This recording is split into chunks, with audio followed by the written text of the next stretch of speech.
So hello from Brussels. It's good to connect with you in Athens, even if it's only virtually. Thanks for Energy Press for organizing this very timely power and gas forum. So at Electric, we really appreciate discussion with national stakeholders to have insight from what's happening at a more local level. Greece is now engaged in a profound energy transition, and we are discussing with our Greek colleagues the challenges they are facing and that we are all facing. And one of them is the future role of gas in general, and more specifically in the electricity production. So the European electricity industry, represented by Eurelectric, looks into gas topics from two different perspectives. The first one is the future of gas in the energy landscape and the emergence of a European hydrogen market. The EU has recently released a package to update the gas market rules and make sure that the gas regulatory framework will contribute to reach the objective of the European Green Deal. The second perspective is the monitoring of the gas security of supply, and especially for the power plants aiming to produce electricity. We all know that the ongoing context is it's very challenging in Europe for security of supply. So I will try to cover these two aspects in my opening statement, and then during the discussion we will have. So the recent invasion of Ukraine by Russia makes the European Union fully aware of the necessity to accelerate the green transition. Reducing European dependency from the Russian Federation as soon as possible became a priority action for the Commission, as we can see from the Repower EU communication released a few days ago. So in doing so, electricity will play a crucial role. There are indeed many ways to reduce our consumption of energy, both in the short term, but also in the long term.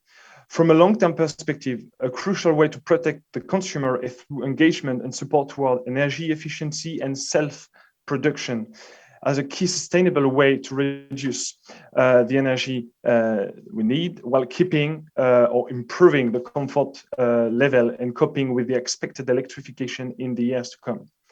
But in the very short term, the objective is to reduce the volatility in the natural gas market, because this is the root cause of the price increase we are experiencing right now.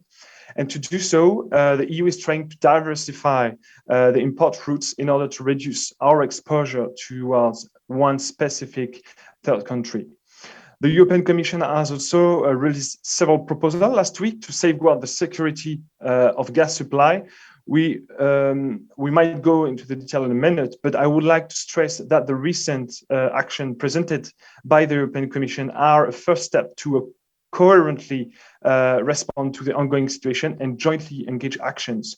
A coordinated response is crucial, as we can see that it's good because we can see that it's a way chosen by the head of states and government and the European Commission. We absolutely need to avoid fragmentation of the European action. So Eurotech has recently published a statement with concrete measures to reduce Europe's fossil fuel dependence. This measure can be summarized around three pillars. So first, to prioritize even faster electrification to achieve decarbonization and energy independence. Second, to guard investor confidence and reinforce markets, especially now in the current crisis. And last point, to take necessary short-term action to protect consumers. But in the medium to longer term, we need to build a robust energy market driven by deep decarbonization. I won't present all the measures engaged by the EU through the Fit for 55 package, especially to achieve these decarbonization goals.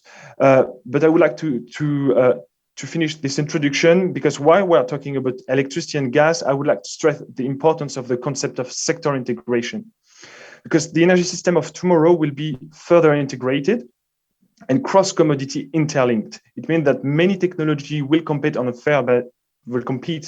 fair basis to deliver clean and affordable energy, relying on interconnected networks supplying electricity, gas, or hydrogen to the final energy user. So in this picture, we believe that low carbon and renewable electrification is the most cost-efficient way to decarbonize the European economy and is essential to reach the 2030 and 2050 decarbonization objective.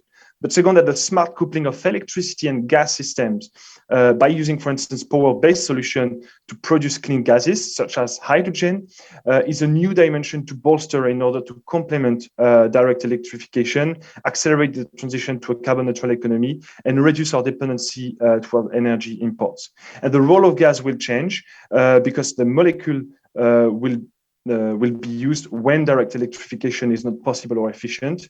The volume of gas consumed will decrease, and the types of gas flowing will be more diverse. So now we have the EU gas package proposal, and for us, we want to make sure that this package will ensure a level playing field between all commodities, all energy commodities, that can create an enabling framework for the new role of gas and can implement a coordinated development of energy infrastructures. I will stop there, but I think my main message today will be in the situation we're experiencing, what we need, its coherence and cooperation in Europe. Thank you very much.